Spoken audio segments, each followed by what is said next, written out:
Buat yang sayang sama ayah ibu, jangan lupa like dan subscribe. Nyalakan juga lonceng notifikasinya untuk update video terbaru.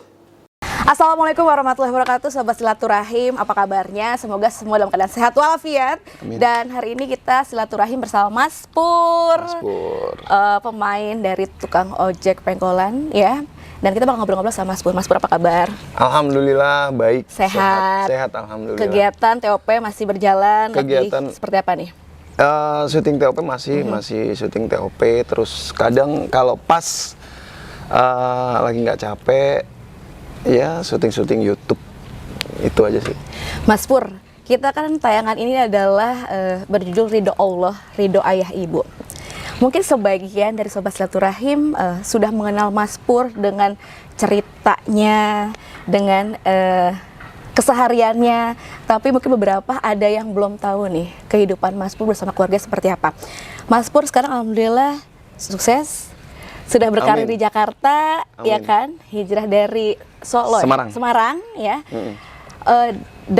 Dalam perjalanan Mas Pur untuk mencapai karir, mencapai kesuksesan, pasti ada peran orang tua di balik semua itu yang mensupport terus Mas Pur ya. Seberapa pengaruhnya sih Mas Pur peran orang tua terhadap karirnya Mas Pur? Mungkin dari awalnya dulu, terlebih dahulu seperti apa Mas Pur? Kalau ditanya seberapa besar peran orang tua terhadap karir saya, tentunya saya bilang sangat besar. Bahkan mungkin apa yang saya lakukan, berjuang di Jakarta cuma nahan lapar atau kesana sini casting, atau bertahan hidup dengan tidur di kontrakan dengan karpet yang tipis, dengan kipas angin yang nyalanya nggak bener, itu mungkin cuma 10%. Tapi saya yakin di balik itu doa orang tua saya, kedua orang tua saya yang luar biasa memberikan support, luar biasa memberikan doa, dan luar biasa senantiasa memberikan semangat gitu. Jadi kalau saya bilang awalnya itu begini, kenapa pada akhirnya saya bisa berada di Jakarta. Jujur aja saya meninggalkan bangku kuliah. Saya meninggalkan bangku kuliah, dan tentunya itu mengecewakan kedua orang tua saya. Itu pasti. Kenapa? Karena orang tua saya itu pengen, apalagi saya anak pertama gitu, pengen anaknya itu lulus kuliah, dan pengen anaknya itu jadi guru. Saya kuliah di ekip PGRI Semarang, sekarang jadi Universitas PGRI Semarang. Suatu ketika saya bilang ke orang tua saya gitu, bapak saya, ibu saya belum, di depan rumah bapak saya lagi nyapu. Saya memberanikan diri, saya keluar rumah. Saya ingat banget, saya keluar rumah, jalan. Bapak saya itu berada di depan rumah. Saya ke samping rumah dulu. Saya tarik nafas. Terus kemudian saya bismillah gitu. Bismillah, saya mau minta izin, minta doa restu ke kedua orang tua, dimulai dari bapak. Saya pengen hijrah ke Jakarta. Ini beneran kayak begitu. Saya tarik nafas. Kemudian saya keluarkan. Saya deketin bapak, saya bilang begini, Pak, saya mau berangkat ke Jakarta, saya pengen meniti karir di Jakarta. Bapak saya masih biasa aja tuh, dia bilang, kamu mau jadi apa gitu? Saya pengen jadi artis, saya pengen jadi pelawak, atau apapun asal saya bisa hidup mandiri secara ekonomi gitu, nggak bergantung kepada kedua orang tua gitu. Bapak saya waktu itu udah tua. Kemudian bapak nanya, kuliahmu bagaimana? Kuliah ya saya tinggal. Itu tentunya saya memikirkan kuliah saya tinggal itu udah lama, dan bapak waktu itu kaget. Dia nggak butuh waktu lama langsung bilang. Padahal taruhannya besar ketika saya ngomong begitu, kemudian saya menggagalkan kuliah. Di Jakarta juga belum tentu saya jadi orang yang berhasil. Bapak saya langsung, dia tarik nafas. Ya kalau memang kamu mantap mau ke Jakarta silahkan. Kalau memang kamu mantap mau ke Jakarta silahkan. Bapak nggak punya uang, nggak bisa ngasih kamu modal. Kalau kamu emang mau berhenti kuliah, mau berjuang di Jakarta silahkan. Tapi Bapak nggak bisa ngasih modal apa-apa. Bapak ngasih modal kamu buat hidup itu ya sekolah. Modal yang Bapak berikan nggak kamu tuntaskan, kamu memilih yang lain. Artinya modal yang Bapak berikan ke saya itu udah hilang, nggak berhasil jadi apa-apa. Guru nggak jadi. Dan saya memilih untuk berjuang di Jakarta yang belum jelas. Jadi pada saat itu gambling, sebenarnya Jakarta juga belum ada apa-apa. Gambling, di Jakarta nggak ada saudara. Nggak ada saudara, waktu itu nggak ada saudara. Ada saudara itu di Bekasi, di Tangerang, dan saya nggak mau begitu, saya pengennya mandiri. Dan saya nggak tahu ke Jakarta ini mau ngapain, nggak tahu. Dan Bapak bilang begitu, iya Pak, saya janji gitu. Saya janji saya akan ini sendiri. Kecewa Bapak, itu belum ngomong sama Ibu. Dari situ, saya tahan tuh, nggak berani saya ngomong sama Ibu. Saya diem, saya berpikir nyari waktu untuk saya bisa ngomong sama ibu saya. Karena lingkungan keluarga saya itu lingkungan akademis. Bapak guru, ibu guru. Anaknya dikuliahin ke kampus IKIP PGRI, berharapnya jadi guru. Artinya hal besar dong ketika saya harus meninggalkan kuliah untuk ke Jakarta yang belum jelas, bagi orang tua hal besar tentunya. Kemudian saya sangat nggak berani ketika harus ngomong ke ibu gitu. Akhirnya agak saya tahan, dan itu harus ngomong karena dari jangka ngomong itu besoknya saya harus berangkat. Akhirnya masuk ke dalam, saya tarik nafas, ketemu ibu di dapur waktu itu. Saya ngomong, Bu, saya mau berangkat ke Jakarta. Mau ngapain? Saya mau berjuang, meniti karir di Jakarta. Terus kuliah kamu gimana? Saya tinggalin. Kaget ibu saya. Saya lupa apakah ibu saya marah waktu itu. Yang jelas saya melihat kekecewaan yang masih terbayang gitu. Betapa inginnya orang tua saya menyekolahkan sampai setinggi itu di IKIP PGRI. Itu pengennya melihat anaknya untuk menjadi guru, untuk menjadi pengajar gitu. Tiba-tiba memilih untuk meninggalkan kuliah, untuk berjuang di Jakarta, untuk sesuatu yang belum jelas. Sama sekali nggak jelas. Bilang ke bapak kamu, kalau bapak kamu ngizinin, ibu ngizinin. Udah, saya udah bilang bapak kamu gimana? Ngizinin. Iya, tapi ibu nggak punya uang buat ngasih kamu modal. Waktu itu nggak punya uang sama sekali, saya nggak punya uang sama sekali. Akhirnya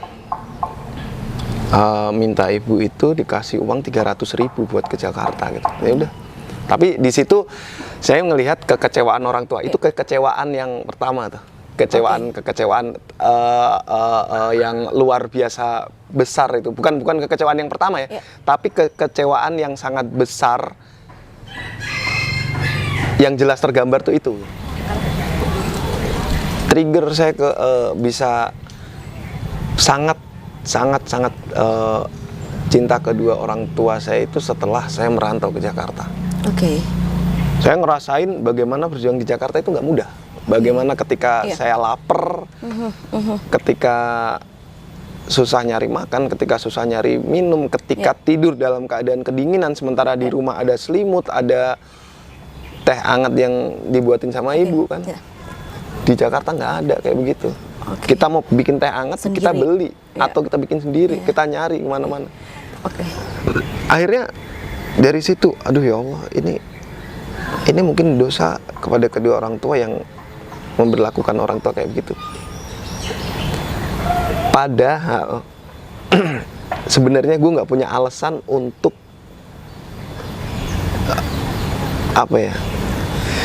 berbuat nggak benar sama orang tua gitu. Sebenarnya gue bukan berbuat nggak benar sih, karena gini, orang tua itu guru. Ya. Dua-duanya. Orang guru kalau di kampung itu kan dianggap, ya Allah, anaknya itu harus baik, harus menjadi contoh buat tetangga-tetangga kan gitu ya. Jadi kayak berasanya itu kayak berat aja gitu. Harus, kadang gue pernah, ya Allah kenapa sih bapak gue harus jadi guru gitu.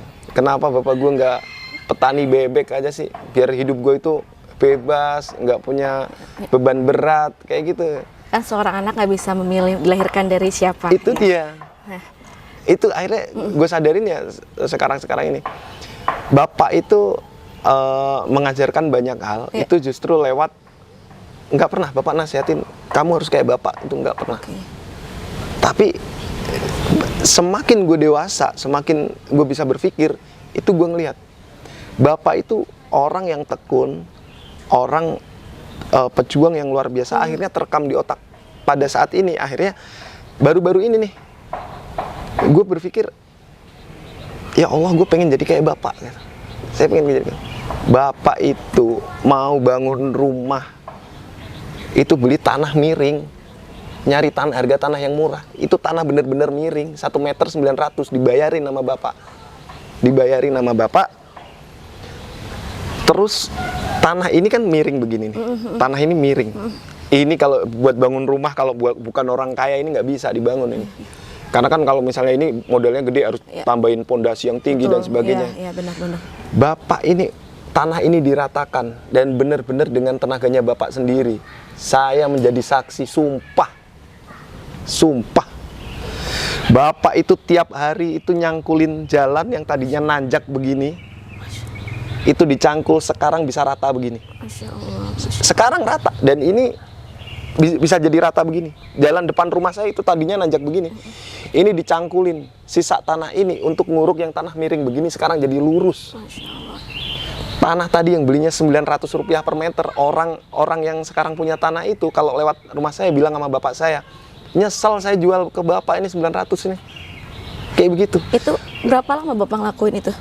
Bapak itu ngelakuin itu dari gue TK sampai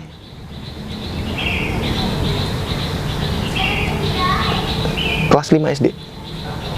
Pur, Masya Allah, Pur. Demi Allah, gue merinding kalau ceritain. Demi Allah, gue jadi saksi, bener-bener jadi saksi. Gue bangun tidur itu 5:30 pagi. Bapak itu, Bapak mana Bu? Itu lagi di jalan, ngeliatin. Masya Allah. Gerobak, naikin tanah ke gerobak. Tanah ditarik, diuruk dari tanah yang miring. Masya Allah, Masya Allah, Masya Allah.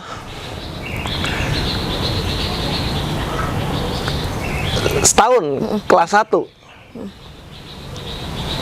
Bener-bener Bapak sendiri. Kelas 1 bangun lagi dari tidur. Bapak mana Bu? Itu di gerobak. Gue ngeliat Bapak masih nyangkul gitu. Diuruk lagi. Sampai gue berusaha ini untuk nggak bohong. Makanya ini cuman masalah waktu. Iya. Waktu itu gue pengen, gue nggak tahu ini cuman masalah waktu ya. Kelas 1 atau kelas 2 atau kelas 3, gue bilang pengen, Bu, aku pengen nemenin Bapak nyangkul. Beliin cangkul. Loh, cangkul kan gede, kamu masih kecil, makanya kamu cepet gede. Enggak, aku pengen cangkul kayak Bapak. Enggak tahu cangkul itu dari mana, gue lupa. Akhirnya pagi-pagi ada cangkul kecil buat anak-anak. Gue nemenin Bapak nyangkul. Ya namanya anak kecil, mungkin itu bukan membantu, tapi itu menjadi hiburan buat Bapak. Anaknya kayak begitu, masih kecil gue. Pakai ember, mungkin buat itu mengganggu orang tua, tapi waktu itu ya quality time itu. Selek. Gue tenteng Bapak pakai gerobak. Tanah buat nguruk. Tanahnya kosong. Gue naik ke gerobak. Tarik Pak. Selama berapa tahun dari tanah yang miring begini jadi lurus. Masya Allah. Itu luar biasa. Itu benar-benar saya saksi bahwa bapak saya itu luar biasa. Dan akhir-akhir ini saya bilang, saya pengen kayak bapak. Apa namanya? Berjuang untuk keluarga. Dia bagaimana caranya? Dia susah, nggak masalah. Yang penting keluarga bahagia. Itu dia buset. Itu nyangkul sendirian itu kayak itu luar biasa. Nilai-nilai apa lagi Pur yang didapetin dari sosok bapak yang Puri dapat sampai akhirnya Puri bilang oke gue mau kayak bapak nih? Bapak saya itu orangnya kurus secara fisik, kurus, ganteng enggak, tapi luar biasa pahlawannya. Jadi bapak saya itu orang yang sangat dia memiliki jiwa pemimpin yang luar biasa, terutama untuk keluarga. Dia itu bukan orang asli kampung saya, kampung yang ditinggal. Bapak kan asli Gunung Kidul, merantau ke Semarang. Di kampung itu dihormati banyak orang, dituakan banyak orang. Artinya apa? Artinya hal yang bisa dipetik adalah di mana bumi dipijak, di situ langit dijunjung. Bapak saya itu bisa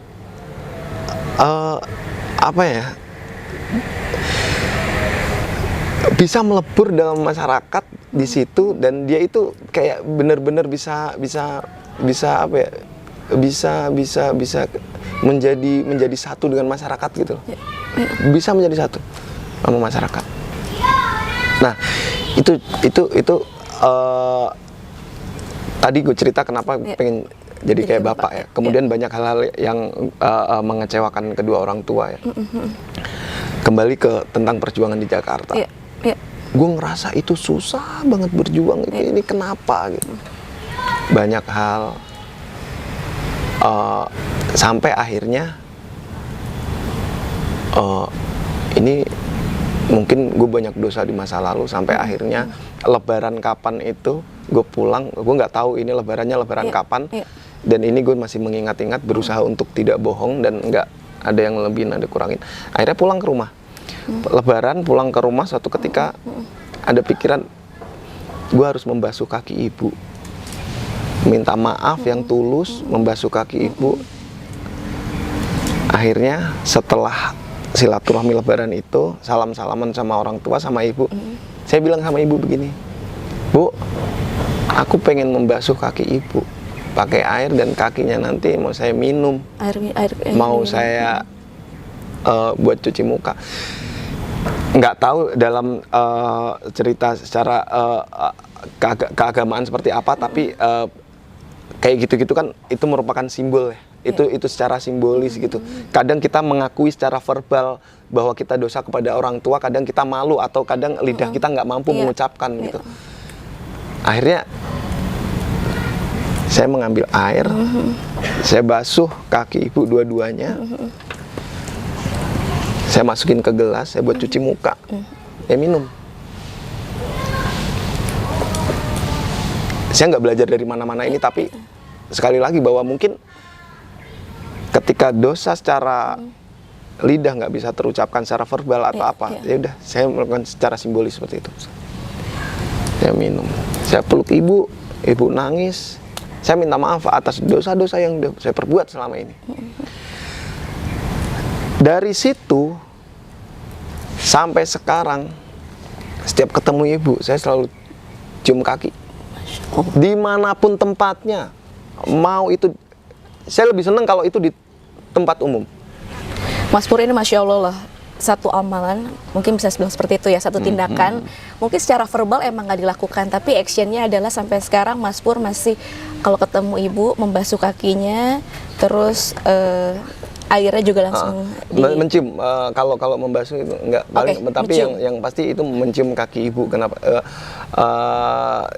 Gue nggak tahu ajarannya seperti apa, tapi yang jelas banyak ada satu istilah bahwa surga ada di telapak kaki ibu. Setuju. Ketika gue menurut gue ketika gue mencium kaki Iya. ibu, gue mendekatkan diri sama surga. Masya Allah. Surga ada di telapak Betul, kaki. Masya Allah. Ketika gue mencium kaki ibu, gue mendekatkan diri gue secara physically, mendekatkan diri ke surga gitu. Masya Allah.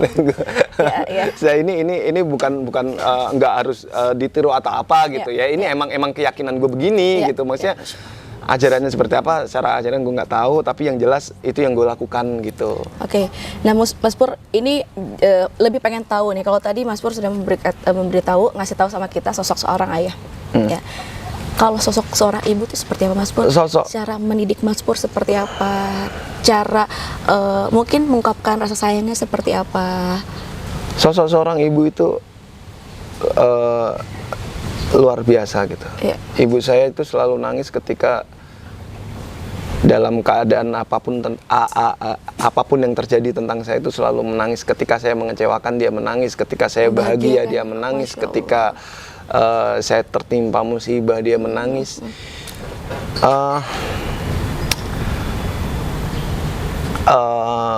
Ingatan saya, saya ingat itu, ini ingatan dulu yang paling jauh ya, yang paling jauh tentang ibu itu. Dulu pernah waktu SD saya pengen dibeliin mobil-mobilan gitu, remote control yang mobil-mobilan itu SD, itu kelas berapa saya nggak tahu gitu.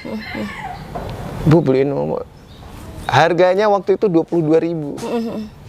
Ya mungkin sekarang paling murah ya, itu mungkin kursnya kalau dulu ya 220.000, kalau sekarang kali ya, itu nggak tahu. Itu sampai akhirnya saya sakit dan dirawat di rumah sakit. Pas waktu ibu di rumah sakit itu nangis, dibilang, aduh Le, ibu itu pengen beliin kamu mainan, ibu belum punya duit. Malah sekarang kamu masuk rumah sakit, duitnya lebih dari buat beli mainan. Ya udahlah kamu sembuh nanti ibu beliin mainan. Ya, gitu. Nah terus, kalau ditanya bagaimana ibu mendidik saya itu dengan banyak hal ya, dengan misalnya begini, gue pengen sesuatu itu nggak langsung dibeliin, dan kamu pengen apa gitu nggak langsung dibeliin. Bukan karena, kalau menurut gue bukan karena pelit atau apa, karena emang nggak ada waktu itu, emang nggak ada. Gue pengen apa gitu, nggak ada. Malah dia bilang begini, besok beli sendiri ya, kalau kamu bisa nyari duit sendiri. Kayak gitu. Jadi kadang sekarang itu karena kadang kalau sekarang punya duit itu ya pengen membeli sesuatu apa yang dulu nggak punya, kadang gitu. Misalnya gue beli sesuatu yang dulu pengen, ada salah satu contoh gini, motor, gue pengen beli motor RI King waktu itu, minta sama orang tua, bapak nggak punya duit buat beli motor itu, gitu.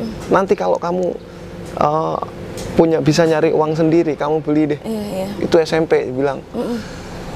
Nggak dibeliin dari SMP sampai sekarang umur saya 30. Ini udah 37 ya, gue beli motor RI King waktu umur 34 lah, 3 tahun lalu saya beli gitu. Ya udah saya beli, padahal nggak butuh motor itu. Saya beli motor RI King gitu. Blak gitu. Saya punya RI King. Nggak saya pakai gitu, cuman jadi dalam hati saya bilang, alhamdulillah Pak, Bapak mengajari orang untuk bersabar. Akhirnya bener saya bisa beli motor sendiri. Lah kalau saya dibeliin motor RI King waktu itu, kita nggak tahu, bisa aja saya mati trek-trekan waktu itu, kecelakaan pakai motor RI King. Bisa aja waktu itu tangan saya patah, kaki saya patah. Sekarang nggak jadi kayak sekarang. Dengan kesabaran akhirnya saya beli.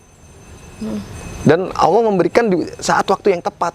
Tepatnya itu apa? Mungkin secara kedewasaan saya bisa berpikir, kalau naik motor sekarang pelan-pelan. Kalau waktu itu dibeliin, nggak tepat waktunya. Emosinya masih anak muda, saya masih kebut-kebutan di jalan, kecelakaan, mati. Itu dia, saya berterima kasih ketika saya beli sendiri. Dengan uang sendiri, saya berterima kasih kepada bapak saya. Terima kasih, Bapak udah mengajarkan saya untuk bersabar. Akhirnya saya bisa beli kayak begini. saya memang belum bisa mengganti apa yang ibu berikan secara materi. Sekarang kalau kita bicara tentang materi, kita kasih 10 juta buat orang tua kita, 20 juta, even 100 juta deh. Itu buat saya nggak bisa mengganti apa yang telah ibu berikan kepada saya.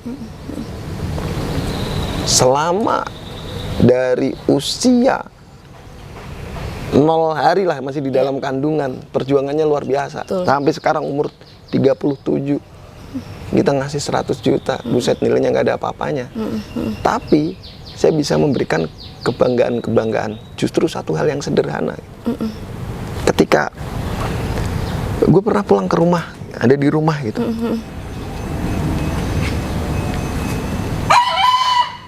ibu saya bercerita sama tetangga-tetangga, Pak, Bu, itu anak saya main di RCTI, itu Kang Ojek Pengkolan, setiap sore nonton ya. Buat saya itu, ini ibu apaan sih, norak banget ya. Iya. Ya tapi apa, itu kebanggaan. Itu kebanggaan yang bisa gue berikan. Tapi sekarang bisa memberikan itu udah seneng banget. Makanya ketika ibu lagi bercerita ke tetangga-tetangganya, kalau anaknya sekarang masuk TV, nggak pernah dilarang, ibu apa sih, nggak pernah begitu. Karena itu kan kebanggaan buat dia. Ya walaupun kadang, iya, saya main di RCTI, gitu-gitu. Kadang ngerasa, norak banget dalam hati gitu. Tapi ya udah, itu kebanggaan, makanya dibiarin. Itu kebanggaan yang itu nggak akan ternilai dengan uang. Mas Pur, ada cerita nggak? Mas Pur mungkin sekarang kan sering ngasih hadiah sama mama, sama ibu, sama ayah. Tapi dulu nih waktu zaman Mas Pur belum berkarir, hal sederhana, tapi itu maksudnya bikin Mas Pur sesuatu banget, ngasih hadiah sama ibu. Pernah nggak cerita? Pernah ngasih hadiah apa sama ibu? Gue pernah punya pengalaman begini. Waktu itu masih kuliah, umur sekitar 24 tahun atau 23. Umur pastinya nggak tahu, lupa. Sekitar itulah, antara 21 ke 24. Saya udah segede gini, setiap lebaran saya nggak pernah ngasih kado orang tua. Kalau doa itu pasti. Kado secara fisik saya nggak pernah memberikan. Akhirnya bener-bener keadaan nggak punya duit gitu. Ya Allah, lebaran ini saya pengen ngasih kado orang tua, pengen membahagiakan orang tua. Sesederhana saya pengen memberikan biskuit, kaleng biskuit kepada orang tua. Layaknya anak berkunjung ke rumah orang tua dengan membawa parcel waktu itu untuk lebaran. Ya Allah, saya kerja apa? Akhirnya saya ngambil gitar. Saya pergi di daerah Semarang. Saya ngamen. Ngamen keliling, muter-muter kampung gitu.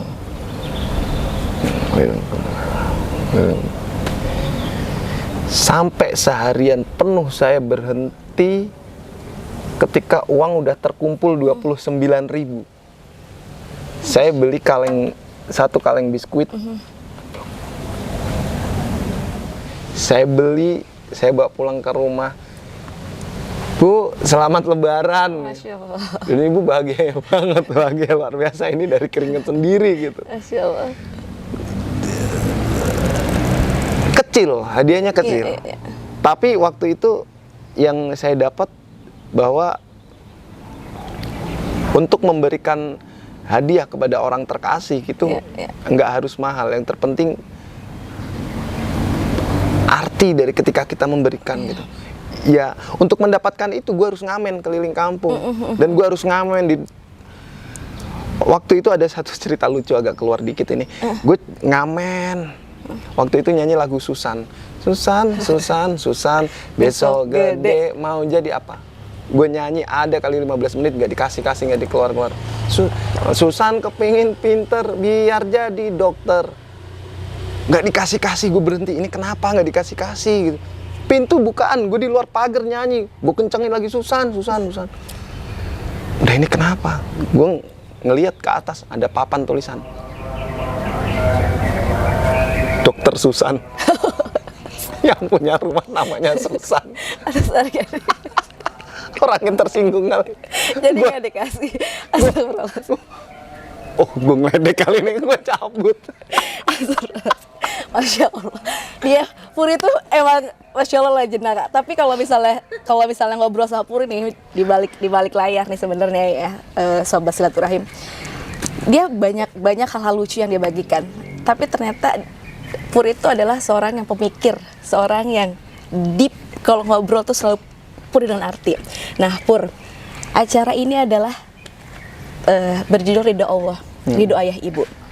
Dari cerita Puri, kita tahu kok Puri betapa sayangnya sama orang tua. Begitupun juga orang tua sayang sama anak.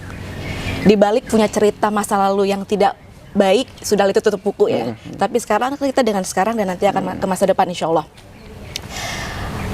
Puri di keluarga tipe yang berkomunikasi secara verbal tidak? Enggak. Oke. Nah, Puri tapi meyakini kan, selama perjalanan Puri, cita-cita Puri, kepingin Puri, lagi sesulit apapun Puri pada saat perjalanan Puri untuk mencapai karir atau dalam kehidupan, ketika salah satu itu terwujud, itu ada doa ibu. Yakin kan? Percaya yakin, itu? 100%. 100%. Selama sampai sekarang Puri hidup, Puri pernah nggak mengucapkan kata-kata sama ibu sayang, atau nggak pernah Puri mengucapkan secara langsung lagi maaf sama ibu sama bapak? Bicara maaf itu cuman kalau lebaran, maaf lahir batin. Tapi secara spesifik tentang kesalahan atau mungkin gue pernah berbuat kecewa, itu gue belum pernah ngomong. Mungkin sebenarnya Pur, mama, ibu sama bapak kan sudah terhibur gitu dengan adanya Puri nonton di layar kaca gitu kan. Tapi kita nggak pernah tahu, siapa tahu nih mungkin ibu bapak Puri ini hatinya terhibur, lebih terhibur dengan ucapan yang langsung keluar dari seorang anaknya, ucapan sayang, ucapan maaf yang Puri gengsi pada saat itu untuk diutarakan. Puri mau nggak hari ini Puri telepon mama, telepon ibu ya, ngomong sama ibu, utarakan kata-kata terbaik Puri, apa yang pengen diucapkan sama Puri, atau mungkin ada keinginan Puri memohon maaf sama ibu juga. Kaku kali kalau ngomong. Coba deh. Kan Puri tadi bilang gengsi sebenarnya kan, tapi belum pernah kan. Coba nih, Ya, gue coba telepon deh. deh, gue Coba ya, coba ya. Nah, sebelum gue telepon, ini gue mau berbagi sedikit. Boleh. Betapa kekuatan doa itu gue percaya banget. Itu gini, gue nggak mau bercerita tentang apa yang gue lakukan terhadap orang tua. Jadi gue alhamdulillah terima kasih Allah, gue punya kesempatan ngajak orang tua umroh gitu. Masya Allah. Bukan poinnya bukan di umrohnya itu gitu. Waktu itu ibu saya sakit, kakinya sakit. Nggak tahu kakinya kenapa itu bengkak, susah jalan gitu. Tapi saya pengen ngajak orang tua umroh gitu.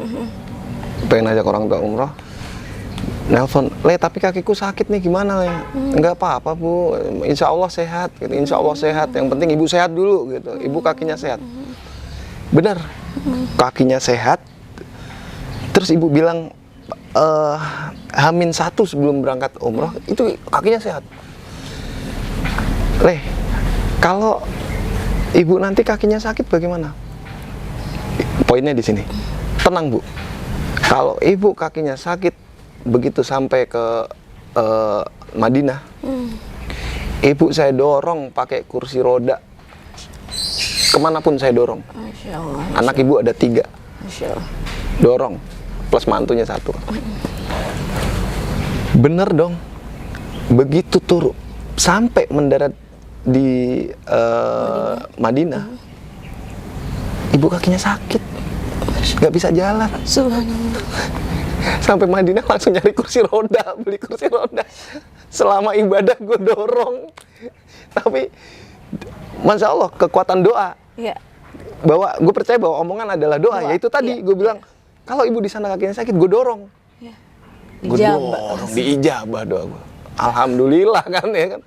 Tapi justru momen di situ, gue justru jadi berasa bahwa bakti anak kepada orang tua itu gue bisa pamer sama Allah. Ya Allah, saya pamer nih, saya bakti sama orang tua nih ya Allah, saya pamer nih, saya berbakti sama orang tua nih.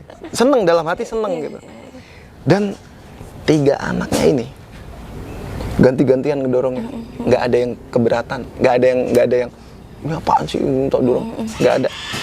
Malah kadang bertiga ini kita berlomba-lomba. Masya Allah. Tawaf wada hari terakhir pas mau pulang, karena dorong kursi roda, tawafnya harus di masjid yang atas tuh, kan jauh jaraknya.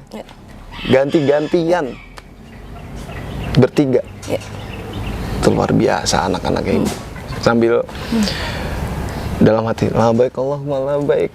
Pamer sama Allah, ya Allah nih, saya berbakti sama orang tua nih. Masa iya nggak dikasih pahala. Berarti begitu tuh. Kayak begitu. Jadi kekuatan doa yang di situ. Kalau telepon ini aja ya, langsung aja biar nggak tergantung pada sinyal. Assalamualaikum. Waalaikumsalam. Bu. Iya, Le. Ini lagi di acara Ridho Ayah Ibu. Nih ada yang ngomong. Assalamualaikum, Tante. Waalaikumsalam warahmatullahi wabarakatuh. Ini kita loudspeaker ya, Tante ya. Tante, aku Dini. Kita lagi di acaranya Ridho Allah, Ridho Ayah Ibu. Iya. Tadi di sini Mas Pur, Masya Allah banyak bercerita tentang ibu, tentang bapak, dan bagaimana ibu mendidik Mas Pur, bapak juga menanamkan nilai-nilai kehidupan kepada Mas Pur. Banyak banget hikmah yang didapat dari cerita ini, Bu. Aku serahkan ke Mas Pur ya, Tante ya. Iya. Sebentar, tapi Tante sebelumnya aku boleh tahu kalau misalnya Mas Pur di mata Tante ini seperti apa sih, Tante? Ya, anak yang seperti apa, Tante? Puri itu juga anak yang baik itu. Puri anak yang baik, terus perhatian sama keluarga, terus sayang sama keluarga, sama adik-adiknya yang di Semarang juga sayang sama keluarga. Ya pokoknya sayanglah sama saudara, sama keluarga, sayang, Mbak. Iya, tadi juga Mas Pur banyak bercerita dan perjuangan Tante sama Om juga luar biasa sekali untuk mensupport Puri. Tante, ada yang mau disampaikan sama Mas Pur buat Tante? Ini, Tante, sebentar. Oke. Assalamualaikum, Bu. Waalaikumsalam warahmatullahi wabarakatuh. Ya, apa namanya? Kalau aku minta maaf sama ibu itu kan mungkin pada saat momen Lebaran, ya minta maaf lahir batin ya. Cuman spesial hari ini aku mau minta maaf sama ibu. Kalau misalnya aku punya salah, kalau misalnya selama hidup aku masih menyusahkan kedua orang tua, bapak ataupun ibu, dosa-dosa masa lalu yang mungkin banyak mengecewakan ibu, belum bisa membahagiakan ibu, aku minta maaf dan mudah-mudahan ibu bisa memaafkan kesalahan, dan mudah-mudahan bapak pun sama gitu, karena aku yakin selama ini aku belum pernah ngomong secara spesifik minta maaf atas segala kesalahan ke ibu, kecuali pas hari Lebaran ya. Dalam momen ini tulus dari hati aku minta maaf kalau aku punya salah atau punya kelalaian sebagai seorang anak, itu, Bu. Iya, dimaafkan lah ya, dimaafkan. Insya Allah nggak ada salah dari kamu, dan bapak ibu juga memaafkan barangkali ada salah. Mudah-mudahan untuk kedepannya kamu bisa lebih baik, dan cita-cita yang belum tercapai, belum dikabulkan, insya Allah kedepannya akan segera terkabul. Dan sebagai anak yang pertama, terus mudah-mudahan bisa membimbing adik-adiknya untuk ke depannya.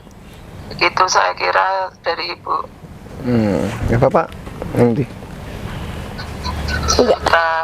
Bentar, ini Bapak. Ini kan di acara Ridho Allah, ridho orang tua. Ridho Allah, terus ridho ayah ibu. Ridho ayah ibu. acara langsung. Oh, iya. Pak, aku ini kan lagi ada di acara Ridho Allah, Ridho ayah ibu. Iya. Nih, ini live by phone sama bapak ibu. Ya, intinya aku udah bercerita banyak tentang perjuangan bapak ibu mendidik aku gitu sampai bisa kayak sekarang. Aku juga sempat bercerita tentang bagaimana pada akhirnya aku ngerti dan pada akhirnya aku belajar sama bapak bagaimana tentang perjuangan. Termasuk aku belajar bagaimana ketika bapak itu mencangkul tanah dari ember demi ember, gerobak demi gerobak, dari tanah yang jalan yang tadinya miring sekarang sampai lurus rata, dari tanah rumah yang tadinya miring sekarang bisa menjadi tanah yang rata, ditempatin keluarga, nyaman buat kita semuanya berkumpul. Akhirnya aku belajar dari situ. Akhirnya betapa di mataku tuh bapak itu adalah pahlawan dan juga sampai saat ini cita-citaku sederhana ya, pengen jadi kayak bapak gitu, cita-citaku. Kalau dulu kan cita-citanya pengen jadi pelawak, sekarang cita-citanya pengen jadi kayak bapak gitu. Masya Allah. Dalam kesempatan ini juga aku mau minta maaf atas semua kesalahan yang aku perbuat, kekhilafan yang aku perbuat sebagai seorang anak, baik yang disengaja maupun nggak disengaja, baik secara lisan maupun tulisan maupun batin. Minta maaf juga atas perbuatan tingkah laku di masa lalu yang mungkin mengecewakan bapak, banyak membuat bapak mungkin menahan air mata biar nggak jatuh, banyak mungkin juga nggak sesuai dengan keinginan bapak. Aku minta maaf untuk semua itu. Selanjutnya ya saya minta doa restu biar kedepannya saya bisa menjadi orang yang lebih baik. Iya, untuk bapak sebagai orang tua, apapun yang saya lakukan ini sebetulnya bukanlah agar menjadi contoh yang baik untuk anak-anak saya, itu bukan, tapi apa yang saya kerjakan ini adalah kewajiban, dan sesuatu yang kami kerjakan itu insya Allah ada manfaatnya dan bisa dicontoh. Ini adalah sesuatu yang baik bagi saya. Kemudian untuk permintaan maaf untuk kamu, untuk Mas Puri ini, dan semua untuk anak-anak saya ini, apapun yang terjadi itu bukanlah kesalahan, dan ini adalah proses perjalanan hidup yang harus dilakukan seperti itu. Kemudian tidak perlu minta maaf kepada bapak, kepada ibu, tidak perlu, karena apa yang kamu lakukan, yang anak-anak bapak ibu lakukan, ini adalah suatu proses, suatu perjalanan yang harus dilalui. Jadi misalnya ada kesalahan pun sejak dari dulu itu bukan dirasakan oleh bapak ya, bukan dirasakan oleh ibu, itu sudah saya maafkan, dan itu saya anggap adalah ya itu tadi proses perjalanan hidup yang harus dilakukan. Jadi untuk anak-anak saya itu tidak ada yang berbuat kesalahan fatal, itu tidak ada. Ya. Adapun misalnya ada sesuatu yang Mas Puri rasakan, kemudian sampai meminta maaf, itu ya dengan ikhlas itu Bapak maafkan. Kemudian kalau rasa kecewa, rasa kurang puas dan sebagainya, itu kan manusiawi ya, artinya siapapun bisa merasakan itu. Kemudian kalau sekarang Mas Puri sudah bisa mandiri, itu adalah sesuatu yang plus bagi Bapak dan Ibu.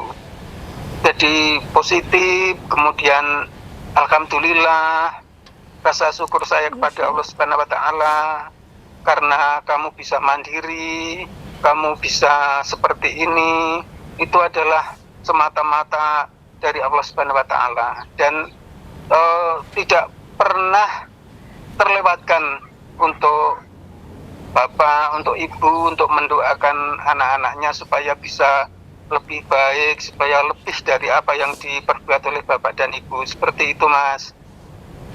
Iya, Pak. Iya. Jadi semuanya untuk anak-anak Bapak itu tidak ada yang membuat hati Bapak, pikiran Bapak yang mengganjal, itu tidak ada sama sekali. Tidak ada sama sekali. Supaya apa yang kamu lakukan atas doa Bapak dan Ibu, kamu bisa melaksanakan sesuatu dengan enteng, bisa bekerja dengan enteng, bisa bekerja dengan baik, dan supaya bisa lebih baik. Amin. Amin ya rabbal alamin. Ya wes, Pak. Ya, terima kasih ya, Pak. Iya. Terima kasih. Alhamdulillah, ya senang banget. Bapak dulu nyangkul jalan berapa tahun, Pak? Masya Allah. Lama, karena Bapak bekerja itu kan selalu tidak dengan target ya. Artinya supaya badannya tetap sehat, tetap bisa bekerja. Jadi lama sekali. Itu kan hanya pagi sebelum dinas, sebelum ngajar. Kemudian sore setelah asar sebentar, itu jadi terus bekerja itu terus. Dan nggak lupa minum Vidoran Smart. Iya. Vidoran sampai sekarang. Ya, Pak, makasih ya, Pak ya. Iya. Bapak makasih. Om, terima kasih banyak untuk waktunya. Salam buat Tante juga, sehat selalu. Doakan Mas Puri selalu, dan kita percaya tentunya ridho Allah adalah ridho ayah. Amin, dan juga ridho Ibu. Ya, Mbak. Terima kasih banyak, Om. Assalamualaikum. Waalaikumsalam warahmatullahi wabarakatuh. Mas Pur, gimana lega? Lega. Nggak dengar Ibu, Bapak? Lega, alhamdulillah. Gimana tadi rasa? Ya, plong lah. Ya, enteng ya? Enteng, alhamdulillah. Ya, setuju sih sama Bapak bahwa hidup itu adalah proses gitu. Proses di mana kita menjadi lebih baik gitu. Selama hidup itu kita harus belajar. Belajar itu kan sebuah proses di mana dari hal yang tidak bisa menjadi bisa. Dari dulunya yang tidak bisa hidup dengan baik, dengan aturan norma yang berlaku, pada akhirnya bisa gitu menjadi. Ya itulah, kembali lagi, hidup itu adalah proses. Dan proses pembelajaran hidup Mas Puri dapatkan dari orang tua ya, dari ayah ibu. Mas Pur, ini benar-benar baru pertama kali. Pertama kali di luar Lebaran. Kalau Lebaran sering minta maaf, tapi kan secara universal gitu. Belum ya? Belum. Ini baru yang pertama. Gimana tadi mendengarkan Bapak juga baru mengucap seperti ini? Ya, alhamdulillah, tentunya membahagiakan buat saya itu ketika bagaimana terhadap siapapun. Sebenarnya yang berat itu adalah meminta maaf kepada siapapun. Kita berbuat salah ini kepada siapapun, jangankan sama orang tua, sama teman, sama istri sendiri yang tiap hari tinggal bareng, kalau kita salah aja meminta maaf aja gengsi gitu. Sebenarnya minta maaf yang paling berat itu minta maaf. Dan ketika tadi gue bisa meminta maaf kepada kedua orang tua ya pasti plong gitu. Makanya